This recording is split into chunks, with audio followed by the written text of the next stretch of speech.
Hey, it's Deb Helfrich on December 5th, 2019. It's about 11 a.m. This is a table read, an audition of an improv script that I just wrote. I haven't even reread it, no editing. And it really just sort of explains a large grand bit, a very inspirational bit, a very science plus love bit that I intend to perform on a one-woman show, and I'm using this as an audition tape. So sit back, relax. Let's see if I can even do much embodiment, but it's about 19 pages here, so we'll see a little bit of embodiment. All right, so I was talking to a friend, and I was explaining my plan to become the person who lives the right livelihood that was always within me. All the potential within me now is clear, and I'm looking to get the public's ear to really help move the United States of hypocrisy forward from a moment in time in 2019 of utter chaos. Evil seems to be winning, although it's really simply lack of intelligence that's winning. Evil is lack of intelligence. Intelligence is the opposite of evil. And so now I'll start reading and performing the script. So my plan on how to achieve all this is to supernova with Lamont or Dave Chappelle, so that the right eco-conscious people come to me for my well-being philosophy. See, well-being philosophy is a theory of everything, uniting the advanced edge of knowledge in 2019 across quantum physics, biology, biohacking experiments that prove humans are far more diverse than any of our systems of health account for. This wisdom is abundance incarnate when it comes to transmuting this philosophical hypothesis of bioelectricity into a practical way to solve all the chaos of our current global community. I'll slow down a bit. Hopefully the video won't stop. Once someone understands how to explain why racism is idiocy, we have an indisputable motivation for solving global warming. I started to boast any high school educated adult can understand the steps of how I employ evolutionary logic to get from ending racism to ending global warming. But any adult, even those without any formal school. So I'm now including, people in perhaps Africa as really people who I believe are smart enough to understand what's going on, and probably even more in tune and attuned to what I'm saying than most American adults in any city of any size. So I am saying that any adult, even those without any formal school, who are willing to believe in evolution can come along with me in using well-being philosophy, evolutionary logic, to create a better world for all of our future offspring. Here's the thing though. I'm never going to spend a precious moment of my time on convincing evolution deniers. The evolution deniers, the people who don't want to know how evolution explains everything, they're just going to self-extinct without an iota of my precious energy being expended. See, we can feel hope as a species at sometime in the future being able to contact a more advanced civilization, just because for some reason there's this science fiction-y idea that they'd be more peaceful. I believe that we can be more peaceful in the next hour after you come along on a well-being philosophy journey with me. I don't need to spend, money figuring out how to time travel or, cross outside of our galaxy. No, I don't need any of this. I can explain all of this to you right now on planet Earth with the knowledge we have in 2019. I just need you to invest a little bit of time with me.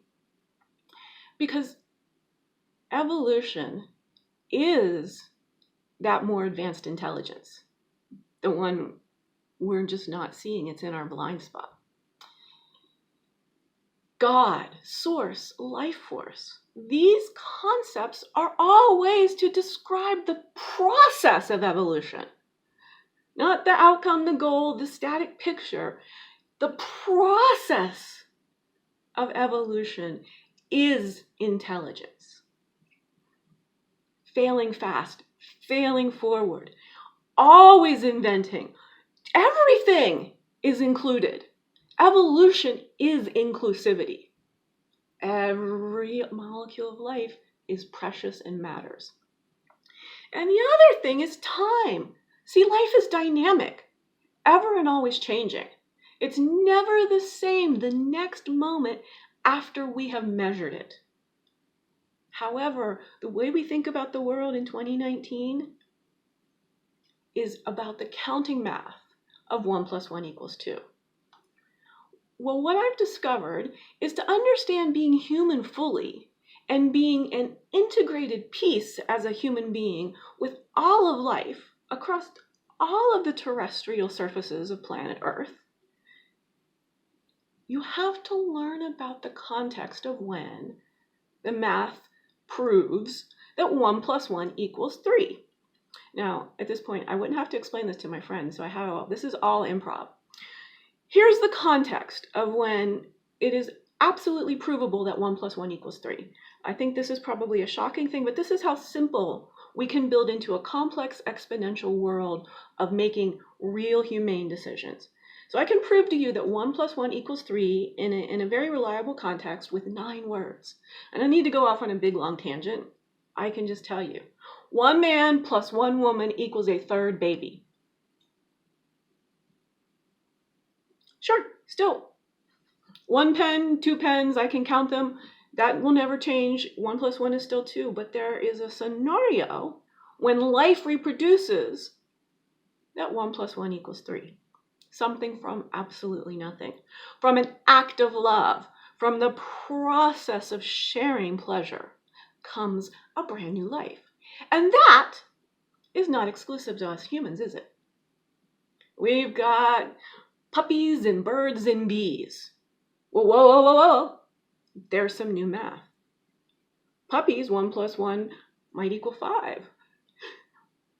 Birds, that nest might be 1 + 1 = a dozen eggs. Bees, I don't even actually know a good number to tell you of how many are in a hive and how quickly they procreate. Do you see? When two individuals of sort of any type of life get together and they have the right equipment to reproduce, magic happens. All right, so that was all improv. Once we agree that 1 + 1 = 3, and evolution is starting to seem pretty damn intelligent, it's starting to seem like the place where a lot of what we're getting wrong about how to operate our human bodies, it's leaving us diseased and unwell and aggressive and frustrated and sad and lonely and suicidal even, is because we're not doing the math of 1 + 1 = 3 correctly. And here's why. We currently think of evolution as the process of bodies changing, right? But consciousness itself, the sentience, which can also just basically be explained as the agency of living cells as they move with the purpose of continuing to stay alive, that knowledge, pattern, and wisdom evolves as well. The cells, and then as they grow together and start to specialize in a community, that is simply this process of agency. We can call that consciousness at some level.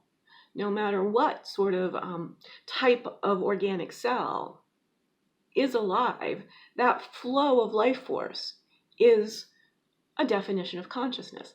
Hard problem solved easily by Deb Helfrich. I am like world-class philosopher. All right, so a little bit skipping some of the steps of these theorems for you.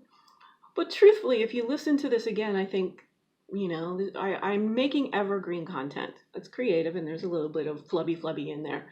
Stream of consciousness now. I'm demonstrating stream of consciousness as I explain stream of consciousness and its power, and that is the intelligence of evolution, stream of consciousness. But right now, we Homo sapiens are so dumbed down by our tech and our unwellness and not fitness, not just in our heavily diseased bodies, but also in our devolving intelligence. Oh, come on, people. There's no other way to describe an adult with a 6-second attention span. This is a devolution of our consciousness capacity. We're atrophying. attention, and analytical ability, and the synthesis of complex ideas. But I'm here to be the champion of being in charge of using your own thinking equipment to your own best advantage. Because as soon as you do that, you're going to also be using your thinking equipment to the best advantage of your partners, family, friends, community, and world. Being your own best friend makes you a proper steward of life on Earth.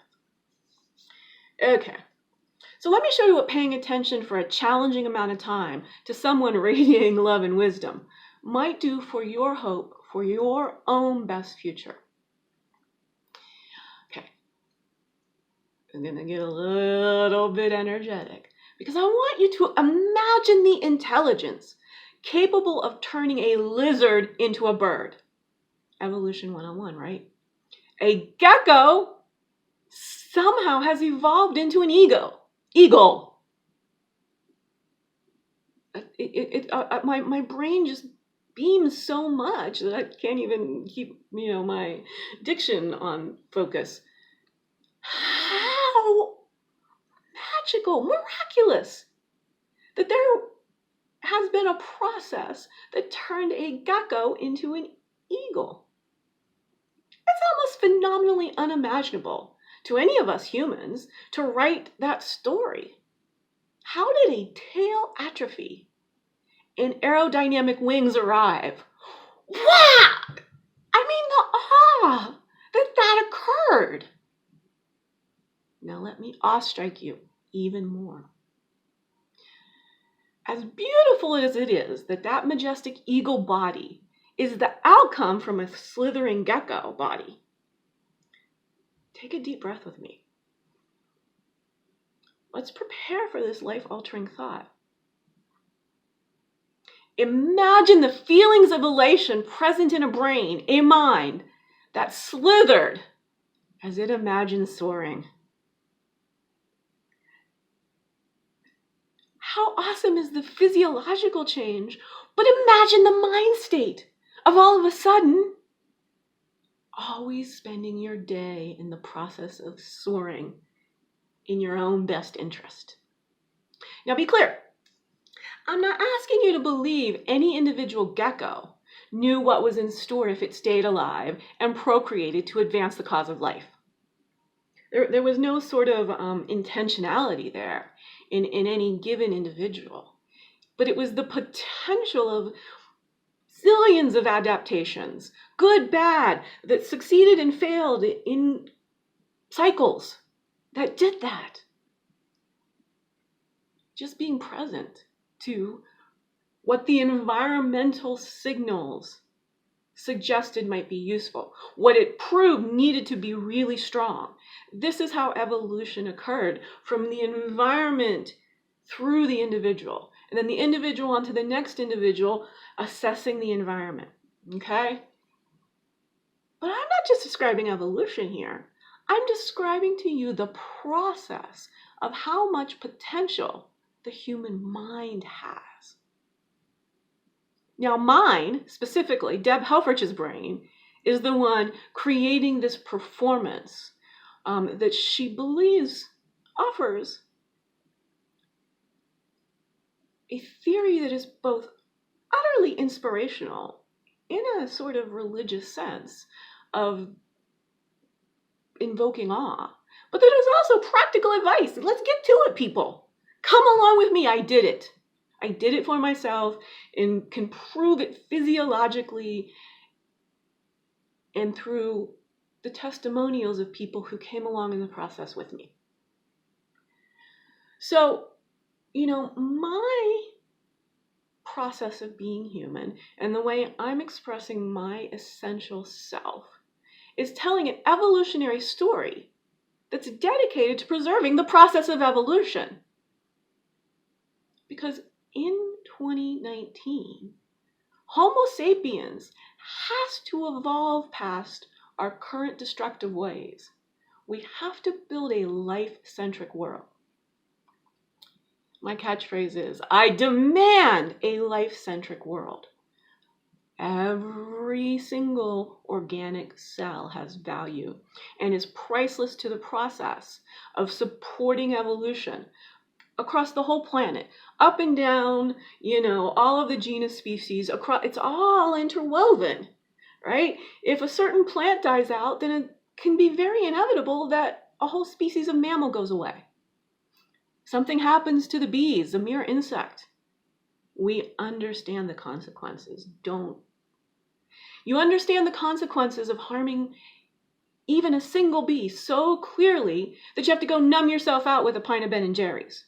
That's what's happening. That's why obesity is rising. Obesity is not about any human flaw. It is about our bodies not feeling safe.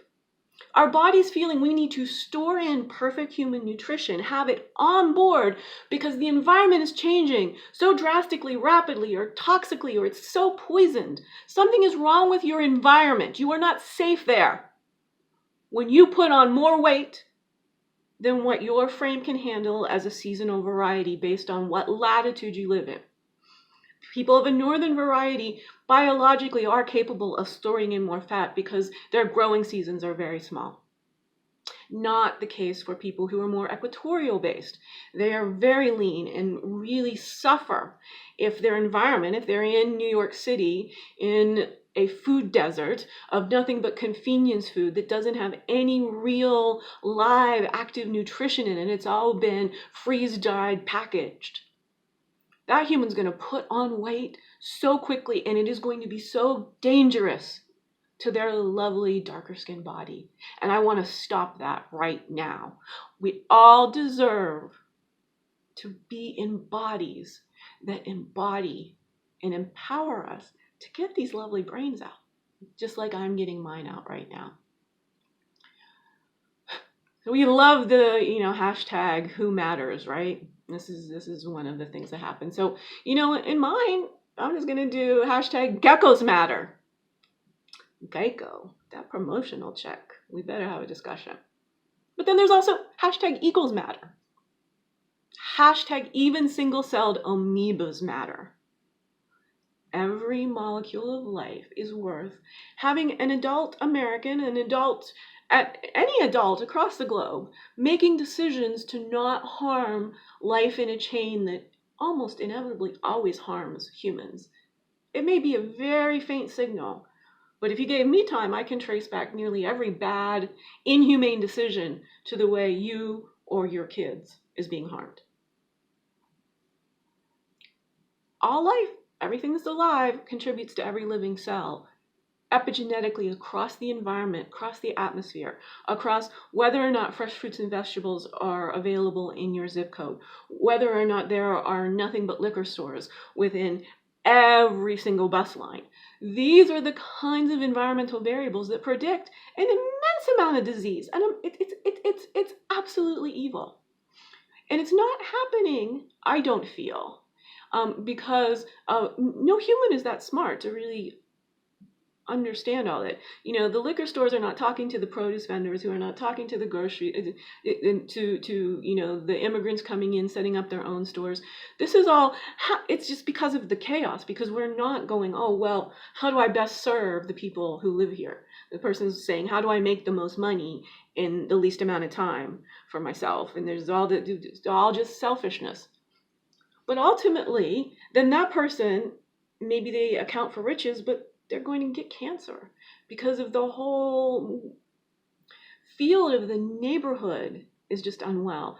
They get cancer because they're worried about being shot, charging people too much for food that's not full of nutrition. It's always a circuit. It's always a circuit. And when the circuits are so improperly balanced, whoa, incredibly, stuff goes very awry, very quickly, exponentially. The skeptics will want proof of the essence of a gecko being embodied within an eagle. They will want me to explain that. And so what I'll submit is that I can convince biologists and quantum physicists alike, any doctor, whether academic or practicing medicine, I can demonstrate that I am a human who can be documented to be evolving from a polar bear to a giraffe.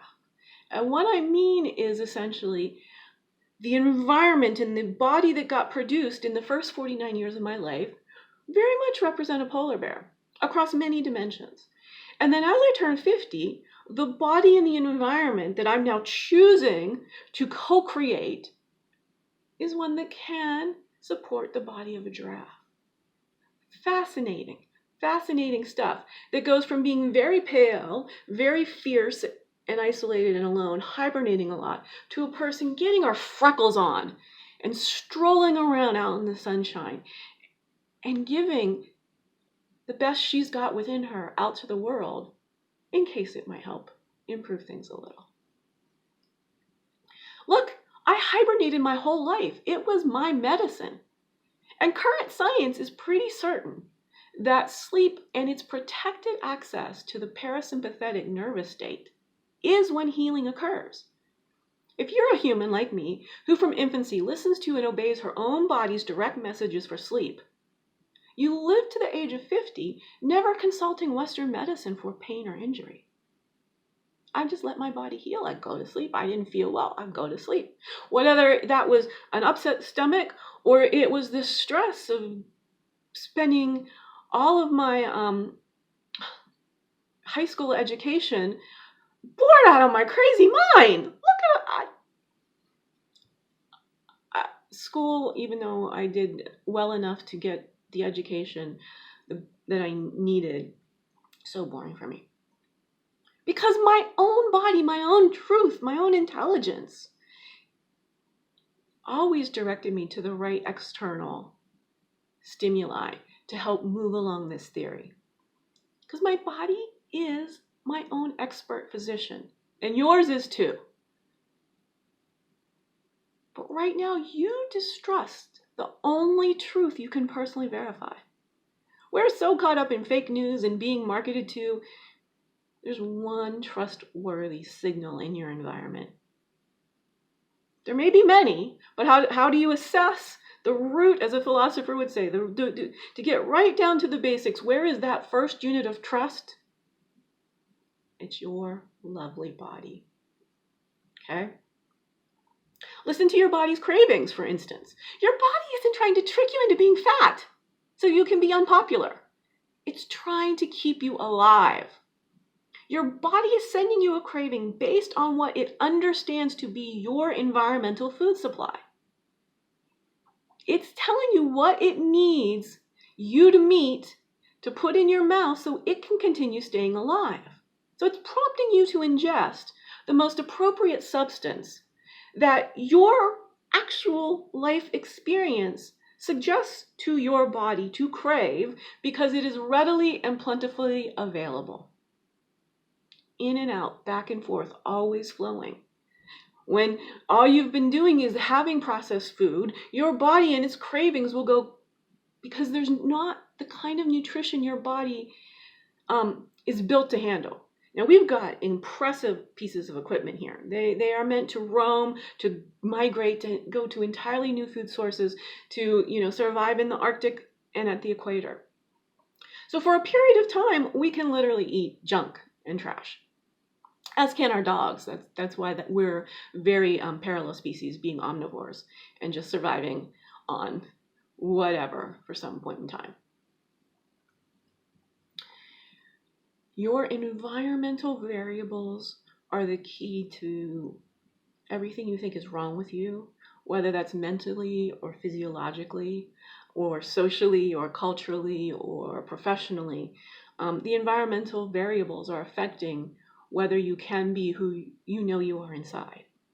So putting the trust in evolution as intelligence and assessing what's gone wrong in the environment, whether that's intentional through human activity or unintentional, who cares? That's a moot point. The point is something is happening in our environment that is not optimal for humans and probably many of the supporting life forms that came before us in evolution. So let's sum up this new way of thinking. Intelligence is evolution. Evolution is the process of life. Therefore, life is intelligence. And your body is unequivocally your truth and a trusted mentor. Your health is your wealth. Staying alive is the basic meaning of life. If you optimize your well-being and safety, environmental safety matrix, and I can feel, you sense how I feel about every monkey mind chatter that crosses my mind. I've no need to edit, self-criticize, wonder if you're judging me. A thought is simultaneously either typed out here on the script that I'm now really zhuzhing up in performance, but really, I'm saying things before I have any personal idea of what's coming through. You might call that channeling. I'm just channeling Deb. I don't need to invent another entity or anything. This is a state of consciousness. It is a different sort of brainwave, and brainwaves are common to all humans. This is something that if you think about yourself in creative flow, in those hobbies and practices that you enjoy, I'm just enjoying telling you about my well-being philosophy. It's a new branch of philosophy, and I just enjoy talking about it. And the more I talk about it, the more practical it becomes. I get better at explaining it. And the more it is that anyone who's already grokked evolution has now been given a recipe to come along and play with me in this way. Yeah, I'm living in nirvana, which is just a definition of self-acceptance and love. Accepting that my mind is true. My mind is not in any way trying to deceive either myself or you.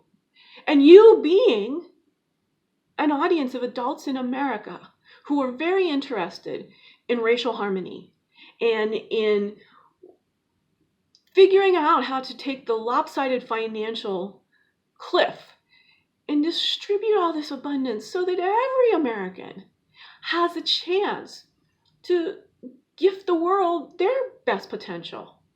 Becoming who we were meant to be is a gift to the future of not just humanity, but of course all life. As I keep explaining, it's all.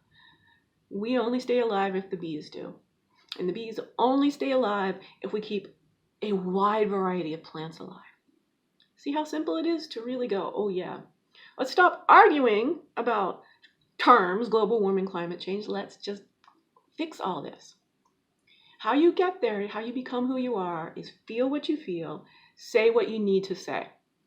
In that bliss, you will never again need to harm a molecule of life. You will, in fact, actively contribute to the constant evolution of life.